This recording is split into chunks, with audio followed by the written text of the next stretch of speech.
Naafi. Ayyamame. Adda iddoon nuti itti argamnu mee daawwattoota keenyaaf himi. Ani iddoo itti argamnu naannoo itti argamnu illee hin beekuu fi daawwattoonni kennallee naannoo kana arguu jiru magaalaa keessaa gadi baanee maamee sana fidee dhufteera. Wallahi kun akkasitti agartu sun fageenya irraa agarta. Finfinneedha. Nuti garuu qalbiin keenya Finfinnee keessa jira. Garuu qaamaan iddoo biraa jira. Eessa nuti garuu bakki ati na fidde akka namatti tolu jechuun qilleensa bareedaa wayii keessa jirra magaalaa keessaa baanii magaalaa ofii achitti ilaalu jirra. Bakka bareedduu akka jira daawwattoota keenya. Cinqii magaalaa cinqii hedduutu jira. Cinqii san keessaa baatee iddoo akkanatti qilleensa bareedaa kana fudhataa yeroo gaarii dabarsitu sammuu kan kee haaromfameetiin gara magaalaatti kan deebi'u. As kan dhufnee immoo fardatu jira. Bakkee fardaa jedhama. Kan iddoo fardaa jedhama. Iddoo fardaa kanatti si qormaatuudhaaf.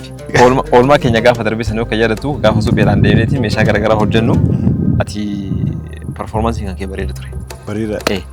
Hedduu waan gaarii hojjette jedhee yaada. Har'a ammoo ati bakka silaa dandeettiitti qabdu hin fidanii jechuudha. Kunis bakka dandeettii keetiiti. Iddoo fardaa dhufnee daawwattoota keenya. Farda yaabbachuudhaaf kan. Har'a farda gulufsiisuuf farda yaabbachuu fi farda yaabbachuun kan fardi kun waa'ee fardaa irraa jechuun hagamta akka beektaati. Wallahi fardiin rasuulli keenya alayhi salaam illee ittiin hojjetaniirani. Xiyyaa leenji'uu, farda leenji'uu, ispoortii garaagaraatiin wal qabateetiin akka hojjennullee nu dhaamanii jiranii. Kanaaf sunna isaanii keessaa tokko kan ta'e farda yaabuu kana isa achii godhuudhaaf dhufneedha. Farda yaabbachuuni farda kunuunsuun farda yaabbachuun sunnaadhaaf rasuulli sallallahu alaihi wasallam farda akkaan jaalatan ture. Mee har'a farda yaabbannee ilaalla kam caala gulufsiisaa kam caala farda yaabbachuu danda'a waan jedhu. Farda yaabbachuun gosoota ispoortii keessaa biyya keenya keessatti hedduun baratamne malee biyyoota biraa irratti wal dorgommii akka addunyaatti wal dorgommii fardaatu jira. Biyya keenya keessatti hedduu baratama miti. Achumaan ammoo ekspiriyaansii nu ta'a biyya keenya keessatti bakkeewwan akkanaa kanneen dhufanii daawwatuuni. Mee wajjinaadhaan dhuga.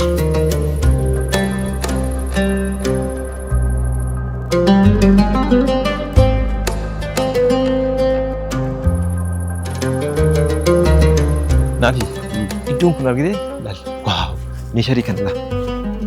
Namatti tola magaalaa keessaa bahanii yeroo gargaara amma qilleensi ilaal. Mammi dhaabbadhu mee dhaabba. Rabshaan takkan jirtu. Nagaa. Jetta laal qilleensi si baata. Yeroo uumama akkanaa kana keesseenu ilmi namaa jechuun qaamni namaa maaliif fokkata beektaa? Namni kun biyya kanarraa uumama kanaa wal qaamni namaa uumama kanaa wal fudhata. Simintoo fi bolokkeettii guyyaa guutuu keessa ol sanirra baarzaafii fi marga kanaan irra qaamni namaa wal fudhata. Akkam fayyaa jirtu? Nagaa? Nagaa jirtaa? Muhammad Nur jedhama. Har'a jiran eenyu maqaan kee? Naati. Har'a farda yaabbachuu dhufne isin bira. Garuu fardi keessan akkam nu kuffisaare? Farda baay'ee waggaa amma waggaa 16 waggaa 16 kan namees. Hojii waan leenjiidhaan waggaa meeqa waggaa 15 jechuudha mara farda si baree bakka nama beeku. Leenjii yaabbachuu baree jira jechuudha leenjii qaba. Siif yaadaa jechuudha. Yoo kuftee akka itti miidhamtu beeka. Akka nama tokkotti miti. Sirriidha. Leenjiin waggaa ijoo leenjii jechuudha fardi kun. Kanaaf amma konfiidensii qabaadha. Jalqabatti qofa sodaataa ture. Amma waggaa fardi waggaa godheen leenjii. Baay'ee bineeldoon fardi bineelda keessaa ramadamaami. Gaafa si wal barate ni ajajama. Mee farda nu kenniti? Haa yaabbannu kaa.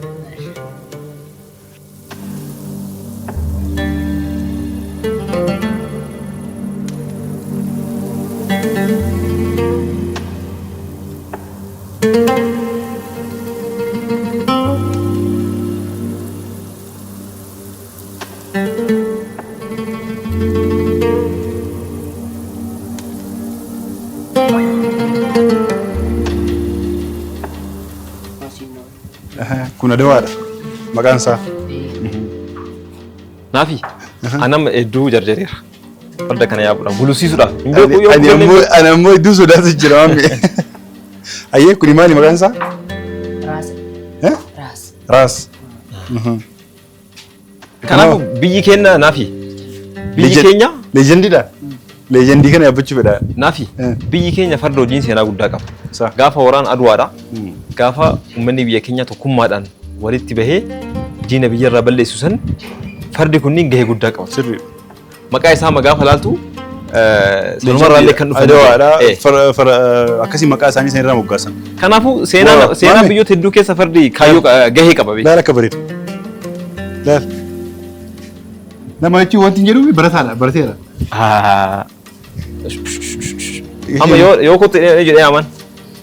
Bareedu. Jechuun halluun isaan bareedu. Bakka akkana fudhadhan. Akkana fudhadhu bakka. Kamiin nu kennita filannoodha ammoo? Akkasii? Okay. Kanaafuu fardi keenya meetii amma farda keenya nu kenniti gara dirreetti haa nuti. Paarkingii keessa jiran kunniin baay'ee. Haga yaabbannu amma paarkingii keessa jiran. Paarkingii keessa jiran. Paarkingii keessaa baasnee.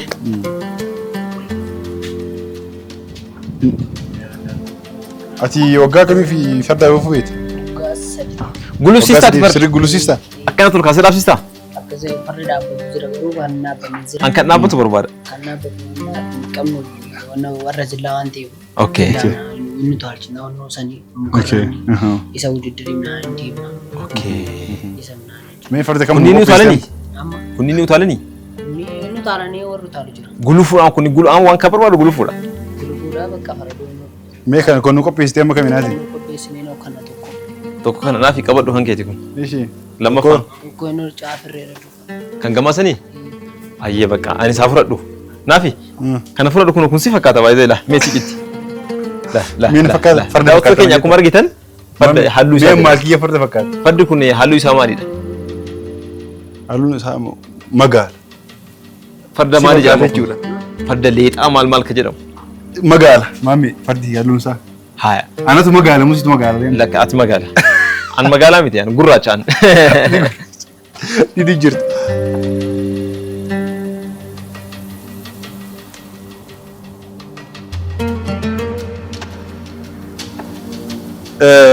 Waan kana maqaa isaa beektanii? Xiqqoo ammayyaa'ee dhufee na fakkaata amma. Kuni naafi ati bar rakkoon kan kee waan aadaa kan kee kun afaan oromootiin kooraa jedhama. Tokko jedhee baranillee afaan amaariffaatiin koorichaadha afaan oromootiin kooraa jedhama. Jedhee jira si dursee. Mammaa ka tokko jira. Bitaan korii mirgaan korii walgeettiin kooraadha. Asillee kortochuu gubbaa kortu kooraan jedhama. Asuma gubbaa teettu. Kun garuu kooraa ammayyaa'aati kun. Ammayyaa'aadha. Waaw. Fireen illee qaba kun. Fireenii qaba? Yaa? Yoo fireenii qaba. Ajaa'iba. Kun maali maami? Kunis maqaa qaba addatti. Kun kooraadha. Kun faana tura. Ishi wanni kunniin maqaa qaba addatti. Maali kunniin? Kun lugaamedha. Lugaama. Lugaama. Lugaama. Lugaama jechuun marii jechuudha. Katti. Maartiin gaarii. Akka kooraan dubbatti deemu. Irra gadi jiru. Baay'ee seefi Kuni faan Lugaama kun. Lugaama kan afaan keessa. Marii. Mariidha.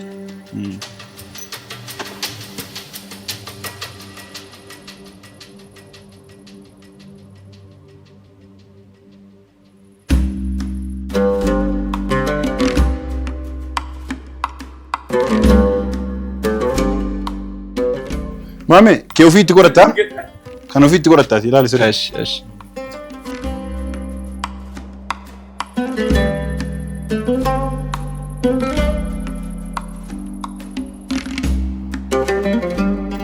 By the way, naafi.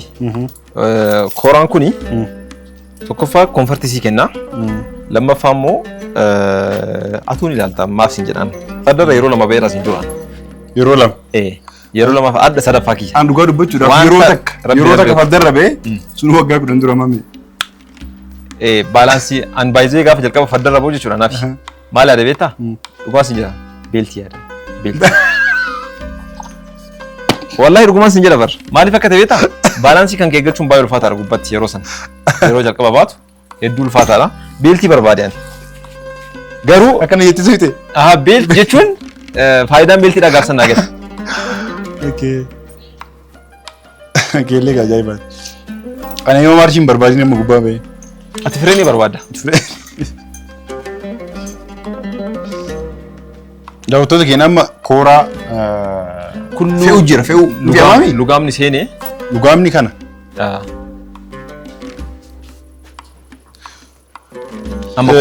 Yeroo afaan oromootiin mammaa kan yookaan immoo hayyuun tokko waa dubbii namatti himu dubbii lugaamni akkasii harkaan baani jedhama. Dubbii dhugaa yaa. Dubbii lugaame akka harkaan baane jechuun dubbiin suni akka harkaan baane jechuun fakkaata. Ni babal'atti dubbiin ni babal'atti garuu mataa qabsiisuu jechuudha. Mataa qabi akka harkaan baane jechuudha. Maaliif akka yoo ta'u Oromoon gaafa mammaku fardi kun Oromoos haa ta'u saboota hedduu wajjin hidhannoo qaba. Garuu Oromoon ittiin beekamu farda kanaan. Eegalee miti. Kanaaf mammaakni isaallee fardaalee wal qabate yeroo hedduu jechuudha. Bitaan kurii mirgaan kurii wal geettaan kooraa kan jedhe kan duraa sana. Dubbii gaafa dubbattullee akka lugaamni isaa harkaan baane.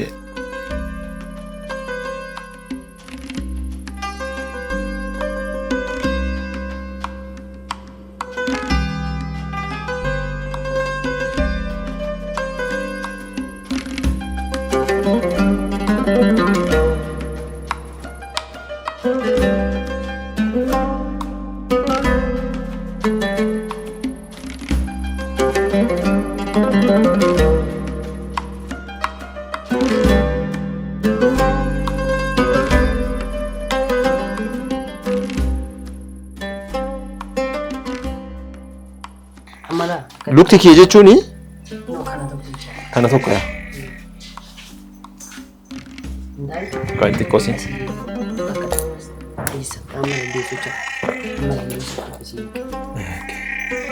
Inni gabaabbatee amma.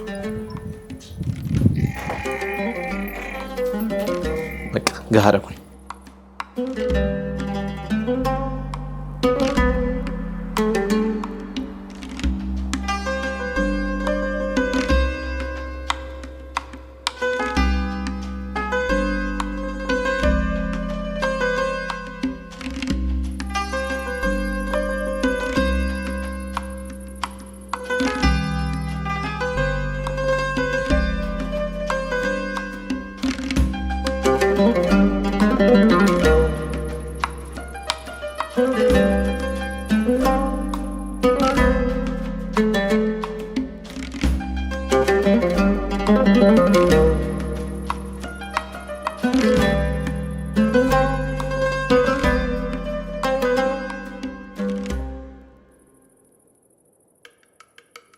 Daawwattoota keenya farda kiyyaa fi farda maammee wal bira laala.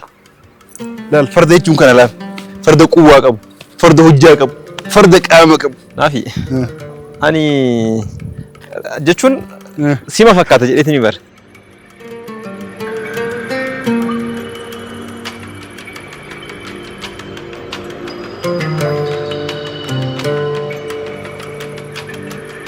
Naafi maammee kun narra ejjennaa illee hin hafu wallahi. Narra ejjennaa illee kun hin hafu. Kan kee limuuziiniidha. Inni dheerata. Kuni fardi kan cidhaati.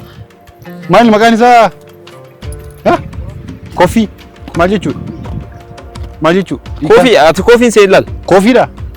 Koffiidha malee koffii miti. Abbaa bunaa. Koffii. Kunoo kiyyoo. Adwaa. Waa. Adwaa dhaqi. Adwaa. Aboo kiyya kana maqaan irraa na jira. Naafis yaa ta'u kan kee. O isaa jira motora isu jira. Kiyya waan nyaatu waan qabaa balleessa. Asiin galle bar. Gadhiisuu qabda laaffisuu fi qabda. In qaba akkana jechuun jira naan galle natti haasoo jira. Xixiqqootti jirtaani. Natti haasoo jira naan galle. Kanaafuu farda kanneen akkamitti akka gulufsiisnu wajjumaan daawwannaa. Kottu mee deemna. Kofi kottu.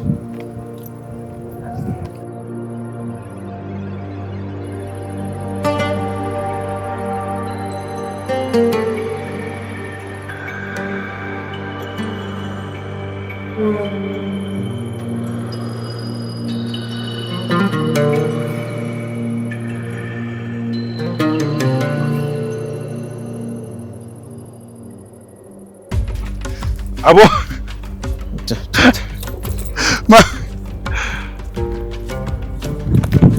Abo farda kana sono rajjirtani nawi. Naafi. Korte dir. Mati. Oh. Farda kiyya kana. Beeltiin hin jiru naafi. Beeltii raddu. Seetti faris. Wallahi oninda. Wallahi. والله سرعة جرا ها يا أخي. أكل من لا ينزل أجي فرد خجايزة وما شاء الله ده قالوا ينبري ده فرد أنا فكرت بالي فردي بريدة سلا أودو ماشي هاكورو اي مالي أني دفتري بدون بر كوران سيدو في فرد سيدو في كوران رجرا مالي دكنا جالا قول كورو ما مي كسيم جدبين مي كم داوت كينيا نافين بيتان كوري مرغان كوفمو بيتان كوري مرغان بوا وجي لالا بسم الله يا رجال تب بسم الله بسم الله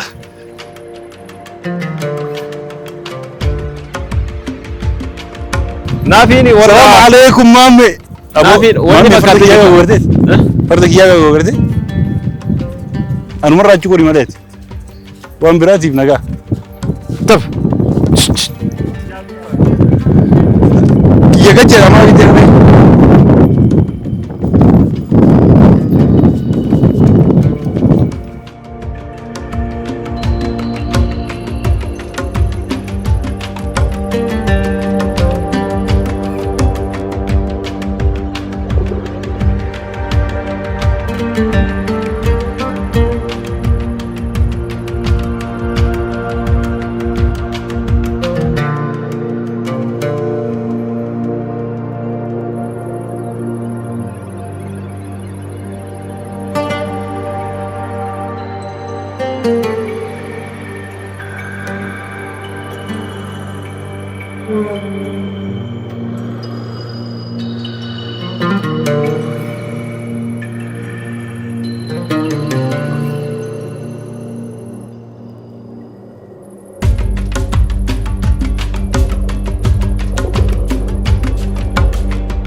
daawwattoota keenya farda yaabuun hedduu waan ulfaataadha.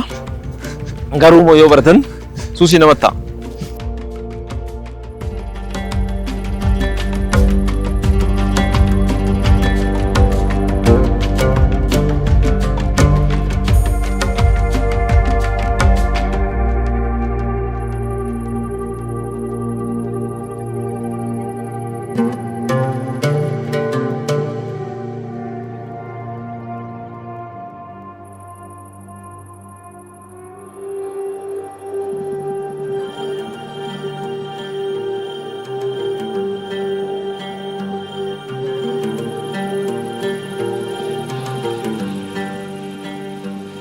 daawwattoota keenya amma illee xiqqoo daffaarii jedhan ta'eera goota jedhan ta'eera farda kiyya akkuma agartan kana laal maamee akkana of jala gallaalu jira laal maamee maamee koofii hin jallatin gas Waa dorgomnu. salaam alaikum Waan isaan tarkaatu na kuffisuuf moo? Kanaafuu amma maamee wal dorgomna maameen amma dura yeroo baay'ee fi abbatee jira na sobii malee yeroo baay'ee mitan yeroo sadaffaa kooteera. sirriitti beeyta akka sirriitti beeytu irra gaheera Maalin rageeti? akka sirriitti beeytu kanaafuu wal dorgomna jechuudha amma illee baradhee jira achi geennee as deebina Naanna'uudha laa. Asiin osoo hin ta'in naanna'uudha. eessarraa naannoo meeshi Iddoo tokko mee garas deemnee achirraa kaasneetiin naannofnee iddoo sanitti deebi'u. achi geennee deebina Achi geennee asirra deebi'u. Eshi. garuu yeroo deemtu mammee abbi sodaata narraa achi kaayii farda kee Haaya. fardi kiyya akkuma agartu kana guddaadha waan ta'eef ispeesii guddaa qabata narraa achi godha Haaya. Haa deemtu. Tokko, lama, sadi.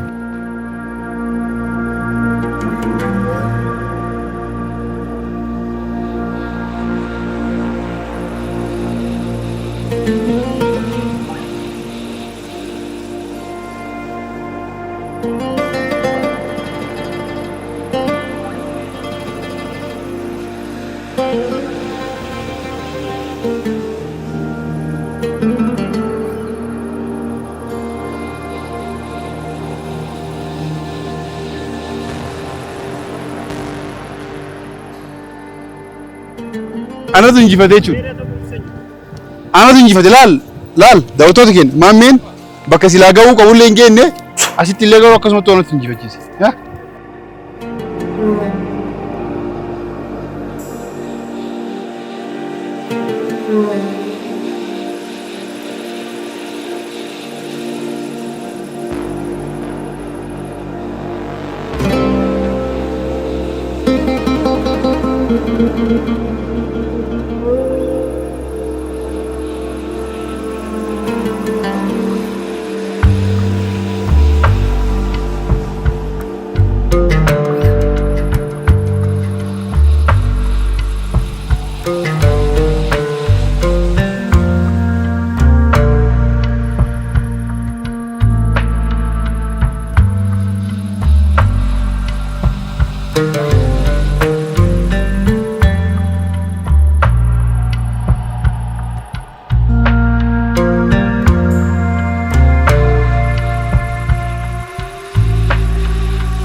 Asmati Maria Fani. Aduh! Aduh! Stop! Stop! Stop!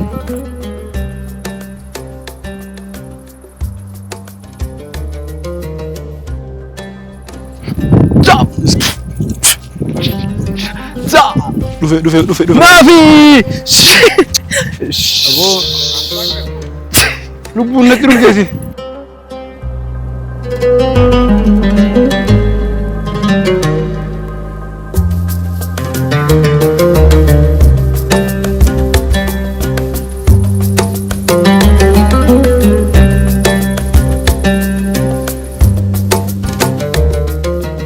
Daawwattoota keenya garaan keenya akkam akka taa'u isin galee hin jiru. Akkanatti ilaala akka jaarikaana bishaan akkanatti harguufan kanatti bulluqaa'eera garaan.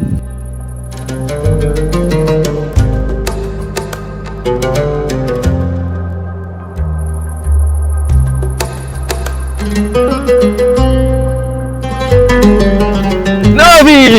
Sha! Sa! Sa! Qasha. Iban. Aduh! Aduh! Nafi! Aduh! Aboo deebi kaa naasni.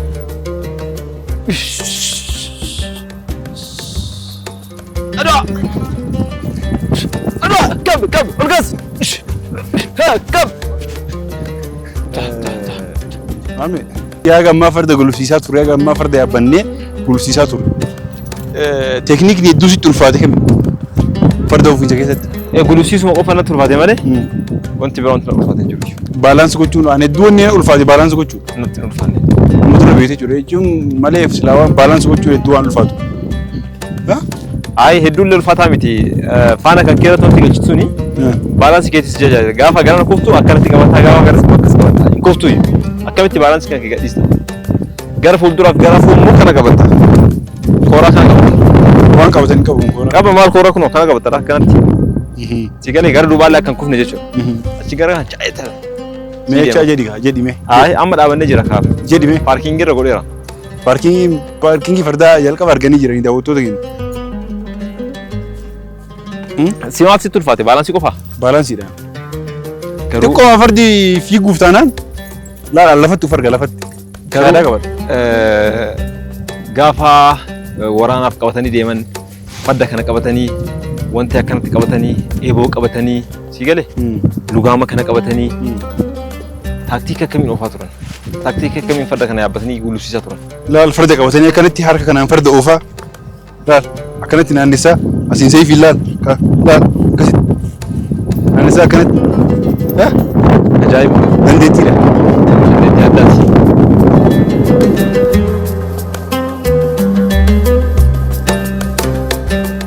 Daawwattoota keenya har'aa fi ofiisi mamme yoo dhugee maal fakkaata wanni guyyaa tokko baratamu hin jiru hanga tokko baradhee jira. Jalqaba irra bahuu fi guddinummaan fardaatu na sodaachisee ture. Xiqqoo baalaansii na rakkisa. Baalaansii yeroo itti aanutti ammoo hin baradha jedhee yaada. Bakkeewwan akkanaa kana dhufuun farda gulufsiisuun aadaadha, bareedina fardi jechuudha. Kanaafuu farda gulufsiisuu magaalaa Finfinnee keessa warroonni baadiyyaa jiraatan mana keessanii qabaatanii warroonni magaalaa jirtan ammoo bakkeewwan akkanaa kanneen bakki itti amma argamnu Gaaranxooxoo duuba. naannoo gara Inxooxxoo duubatti argama bakkee fardaa jedhama. Dhuftanii farda gulufsiif guyyaa guutuu as ooltanii jechuun dandeettanii magaalaa keessa qofa oolanii bashannanuu osoo hin ta'in waan uumamaa akkanaa kanneen bashannanuun waan barbaachisaadha qalbii namaa haaromsuudhaaf. Inshallah ofiisi keenya guyyaa har'aa immoo akkasumatti osoo nu gahee garaan kunnillee nu bulluqaa maal jettama. Baay'ee fardi gaafa seeraan gulufsiistu wanta akka sitti hin dhaga'amu iyyuu garaan kan kee kanaan bakka yeroo suuta deemu ni oolataa miti. Fardumaan kan keellee kun ol jedhaa kun gad jedhaa nyaanni ijjottillee yeroo san daajista. Yeroo san daajista. Garuu gaafa sirriitti gulufuu eegalu fiilingii akkasiin jiraatu hin agarre waan ta'eef yeroo gulufu. Takkitti gulufee ture lama sadii yeroo tokko malee. Utaalee qofa dhaabate. Kanaaf daawwattoonni keenyallee iddoo kana dhufaniitiin akka bashannanillee abdii qabna. Iddoo kana dhufu qofaa miti fardi iddoo hedduu jira. Iddoo naannoo isaanii jiru deemaniitiin yaabbii fardaa kana leenji'uun illee hedduu barbaachisaadha. Ispoortii keessaallee tokko waan ta'eef kanaafuu affeera keenya oolmaa torbee kanaati.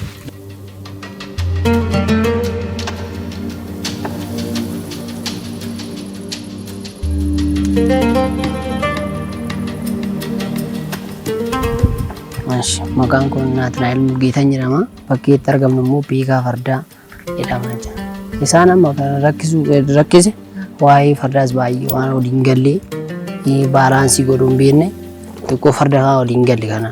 Baay'ee amala gisee baay'ee leenjuu qabu. Leenjiin baalaansii ofiin eeggatanii farda kaa walii galanii baalaansii kutti isaanii lamaanii tarakasiisaa gadi qabanii akka nama dhaabbatu wayii tokko gadi qoxxaranii baalaansii jechuun akkas bakka garanattis garattis hin deemtu jechaadha. Baalaansii isaa kutti isaan akka gadi qoxxarraan akkasuma jechaadha. Fardi akkuma amala keetiitti bakka atu jaalala fardaa qabaatte fardi jaalala sii qaba. Fardi bakka obboleessuma keessa nama wonnaa yaabbii naa barbaada shaakaluu naa barbaadan nu taaluun jira. Waa baay'ee jira amma guddiddiin naa qophaa'ee yaabbachuun jira miti taaluun naa ni jira. Isa namni akka daawwatu naa. Waa yaadadhu gisee asitti taalchisuun jecha akkatti gisee san hin barree akkatti xiggiitti hojjetamee farda gisee kaachisnu gisee baalaansii midhaan gisee san hin barree girraa kufunaa kaana yaabbannaa akkasumatti barree.